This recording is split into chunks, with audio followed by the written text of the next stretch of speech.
Bonjour, je suis Jacques Albron, je le dis maintenant parce que éventuellement vous pourriez tomber sur une vidéo où mon nom ne figurerait pas en dessous de la vidéo. Et donc comme je m'interviewe moi-même, mon nom ne figure pas dans l'entretien. Mon nom n'est pas mentionné, donc ça va être un problème. Donc désormais, comme je le fais d'ailleurs en anglais, je vais préciser chaque fois mon nom de façon à ce que si jamais vous tombez sur ma vidéo, vous sachiez de qui il s'agit. Donc, je reviens sur mon travail sur le cycle de 7 ans. Je disais donc qu'il fallait noter très soigneusement, d'ailleurs d'une manière générale, il faut noter soigneusement ce que nous faisons en phase disjonctionnelle, qui est la phase des semailles. Donc effectivement, pour savoir un peu ce que nous avons mis dans les tuyaux, comme j'ai dit tout à l'heure.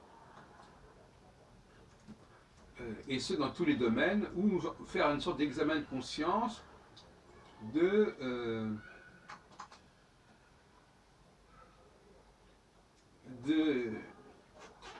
ce que nous semons, de ce que nous avons mis dans les tuyaux, comme on dit.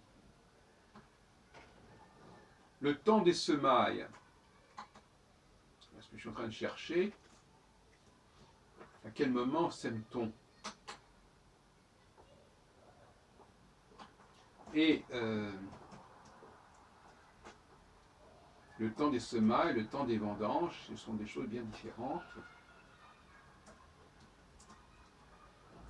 Et cet examen est intéressant, il faut le faire avec un astrologue quand vous allez voir un astrologue aujourd'hui, et l'astrologue doit vous dire, eh bien justement, il doit vous demander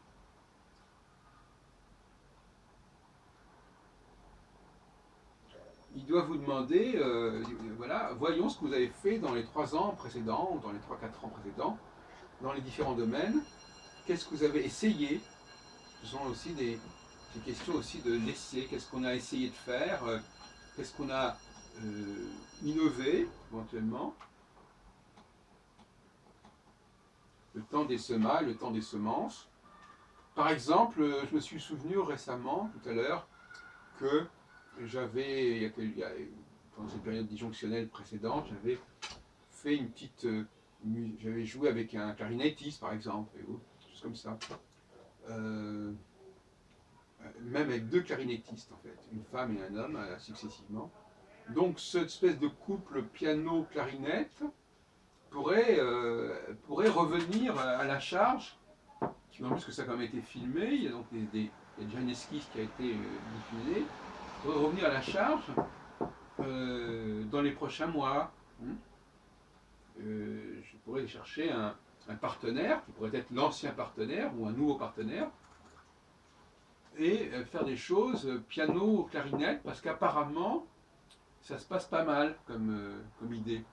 Et donc cette idée-là, elle a déjà été enclenchée, elle a déjà été enfantée, et donc elle pourrait revenir, par exemple. Bon, je pourrais dire aussi que, par exemple, pendant la dernière période disjonctionnelle, j'ai publié un certain nombre d'études dans la revue française d'histoire du livre, 3 études successives, donc 3 études pendant 3 années successives, et que ça, peut-être que ça peut servir de matériaux ou de tremplin pour un ouvrage plus important.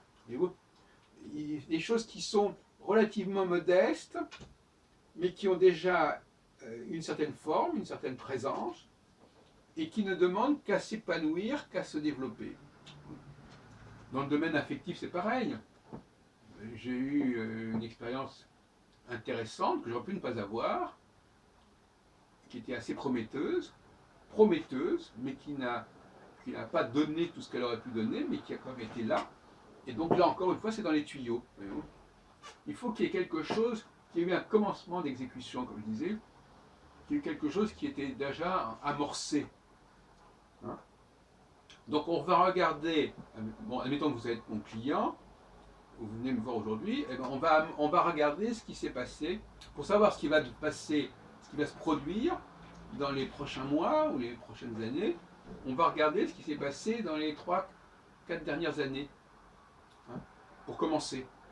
Après, on pourra éventuellement revenir à des périodes plus anciennes pour voir comment le mécanisme s'est produit dans les précédents cycles de 7 ans. Mais pour l'instant, on en reste sur cette base. On est en quelque sorte à mi-chemin dans le signe de 7 ans. On sort de la phase disjonctionnelle, on rentre dans la phase conjonctionnelle. Donc, on sort de la phase du premier étage de la fusée et on passe au deuxième étage de la fusée. Donc, c'est le moment de basculer vers l'avenir et vers le passé. Et en sachant que, en effet, et c'est une loi que je pose, qu'il n'est pas possible, il n'est pas intéressant de vouloir commencer quelque chose, commencer l'expérience en phase conjonctionnelle. La phase conjonctionnelle est la phase de récolte. Donc si vous n'avez pas semé, vous ne risquez pas de récolter. C'est aussi simple que ça. Alors c'est un mécanisme. Pourquoi il existe ce mécanisme? Alors ça, c'est une autre question. Hein. Qu'est-ce qui fait que nous fonctionnions comme cela? Ça, je dois bien reconnaître que ça pose le problème de notre programmation il y a très longtemps.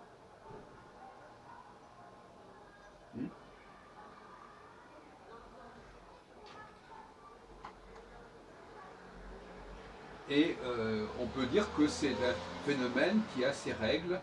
Hein. C'est un phénomène qui est culturel. Je lis par exemple sur Wikipédia pour les enfants, les semailles ou l'ensemencement sont un travail agricole qui consiste à enfouir dans le sol des graines, les graines des plantes que l'on veut récolter. Les semailles ont lieu après les labours, donc en automne, éventuellement au printemps. Selon les pays et les époques, il y a différentes manières de procéder aux semailles. On suppose qu'au néolithique, sans procéder à des labours préalables, les premiers agriculteurs enfouissaient les graines à l'aide d'un long bâton pointu qui leur permettait de faire un petit trou ou une rigole où ils déposaient les graines. Le recouvrement pouvait être fait par un léger piétinement. Voilà, donc effectivement, il faut bien entendu creuser un peu la terre. Alors la terre, là il faut le prendre sur un plan figuré. Il faut creuser un peu la terre pour enfouir la graine. Et ça peut se produire, en fin de compte, aux équinoxes, qui est tout à fait intéressant. Soit l'équinoxe d'automne, soit l'équinoxe de printemps. Donc on voit bien qu'on est dans une logique, la disjonctionnalité est liée à l'équinoxe, et la conjonctionnalité est liée au solstice.